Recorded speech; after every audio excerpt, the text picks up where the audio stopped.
All right, people. Tucker Carlson is now low-key promoting Sharia. He's kind of hinting that maybe we should have Sharia in the West as well.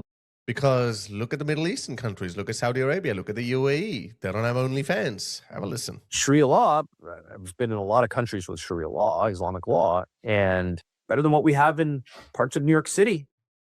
Better than... Look at him. Just, does he actually understand Sharia? And it's more true of Saudi and Russia than really any other part of the world that I've been to. Part of that is that, of course, the Saudi kingdom has changed dramatically in the last 10 years, Because they are moving away from Sharia. Does this clown understand that? Both the UAE and Saudi Arabia are actually softening the Sharia in their respective countries.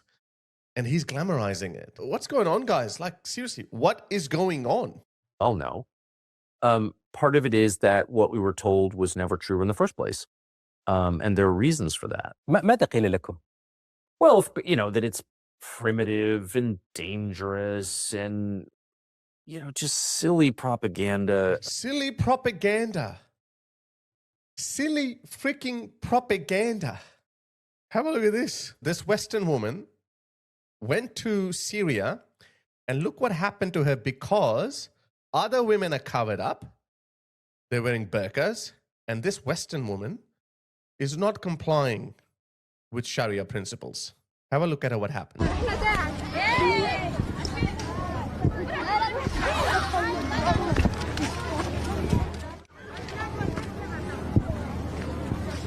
Someone threw a rock at her because she's surrounded by women wearing burqas and she's not wearing a burqa. You know what? I actually want this to happen to every Western liberal woman who advocates for Sharia. I actually want that to happen to Tucker Carlson. This is what he's glorifying. About Islam. If you have a society in which people bow down before God 5 times a day, I'm not against that. I should bow down before God 5 times a day. And I wish I lived around people who bowed down before God 5 times a day. It is good. Is that all what Sharia entails? Is that all? Is that guy supposed to be a right-wing Christian conservative? For you to bow down before God every day. A lot. I'm not going to take another lecture in my country about, Islam this, Islam that. You're lying. And I don't have to take that anymore. I'm sick of it. Does that make sense? واضح جدا جدا When you come to this country, and there are other countries like it in the region, having spent a lot, I keep saying this, but it's true, a lot of time in this region for 25 years. And the reason I came is because of 9/11. That's why I got here in the first place. I have had the opposite experience. And I know a lot of people who live here, and I've eaten in a lot of people's homes. I'm having dinner at someone's home tonight. We're not the same religion, but I feel totally comfortable, completely comfortable, and happy and not judged. And I have respect for reverence. I respect people who respect, whether they respect others or nature or above all God. I respect that. We need to have respect. And I feel that here and in other countries like this. And I want more of that in my country. He wants more of this in his country, i.e. the United States of America. Guys, can you believe this? What does he want more of in his country? This moron wants this. He wants this. People who live under the boot of Islam are suffering. And then you have people like Tucker Carlson who say, there's nothing wrong with that. You know what? Maybe his wish will be granted. Have a listen to this Imam in America saying that a big change is coming to America. Have a listen. One day you're going to be the president of the United States of America. No one, go in Michael Ali, who can stop you from becoming a president. Dream big. Have a vision. Because if Barack Hussein Obama can be a president, Sohaib Jawad cannot be a president. He's going to be a president. They know that. It is entirely possible, guys, the way we're going. You're going to have a Muslim president who will be loyal to Sharia. And let me make a prediction. Tucker Carlson will actually be promoting him. This Christian conservative will be promoting a Muslim man for president. He's talking about that the Muslims will take over Mecca. They used to laugh at him. What happened? What is Mecca now? Where's Mecca? It's coming. Change is coming to America. And what is Allah telling us? Kuntumatin, you are the best of nations. You're better. People make fun of Jews that are Jews, think that they are the God's chosen people. They obviously don't know anything about Islam then. He just said that. The Quran tells Muslims that they are the best of all people. And not only just that you're the best of all people, all the non-Muslims are the worst of creatures.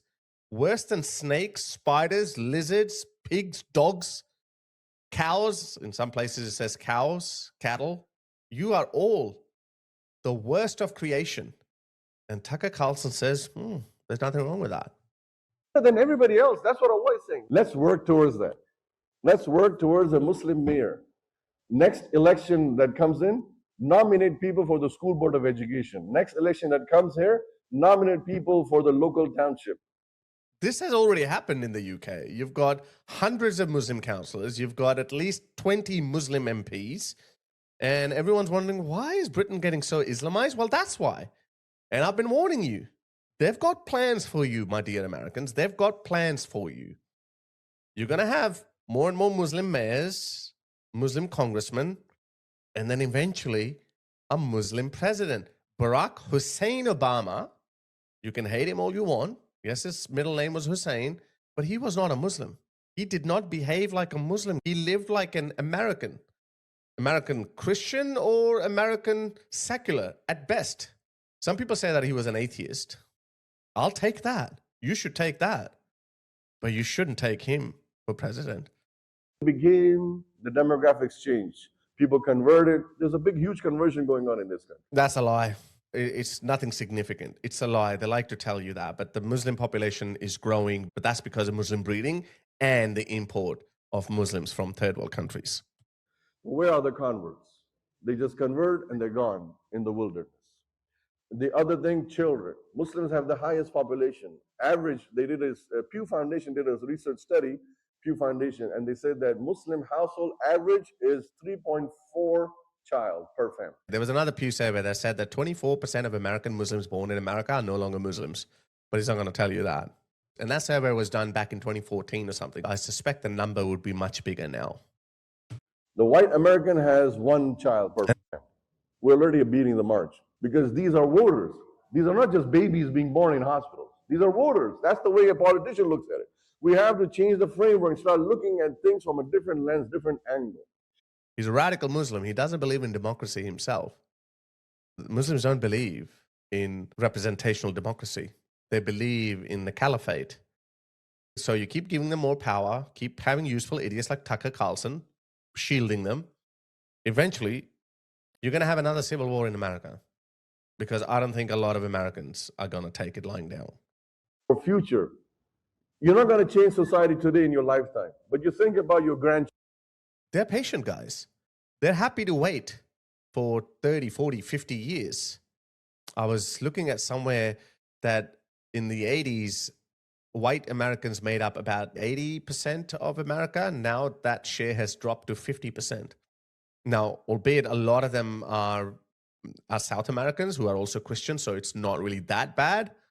But Islam, I don't need to tell you guys. It's a totally alien ideology for the West. If Islam is allowed to flourish in the West, I don't need to say anything. Just look at the UK. Alliances that were built over decades and centuries due to shared values, common interests, all of that is under serious threat. You've seen how lefty politicians, both in Australia and the UK, have outrightly rejected America's demands for help. And it's fairly reasonable to assume that America would also abandon the UK and Australia. And I wouldn't blame America for that. I really wouldn't. That's why we need to get our house in order first. The people of Britain need to get their house in order first before pointing fingers at America. And America itself has to get its house in order.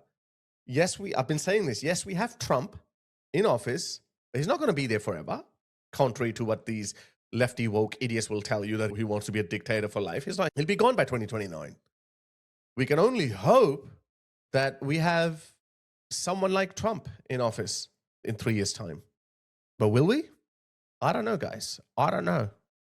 People in Britain are seriously waking up. More and more mainstream people in Britain are now waking up to the reality of we could have the Islamic kingdom of Great Britain by 2050. It's a very real possibility. America might not become the United Caliphate of America by 2050, but it will be a very different America. You'll have no-go zones. You'll have Sharia patrols. You'll have women getting harassed and beaten for not wearing burqas. It's going to happen unless we wake up now. Pete Hegseth just said, Islamists, whether Sunni or Shia, they are the enemies of America. Marco Rubio said, radical Islam is a threat to America and the wider Western world.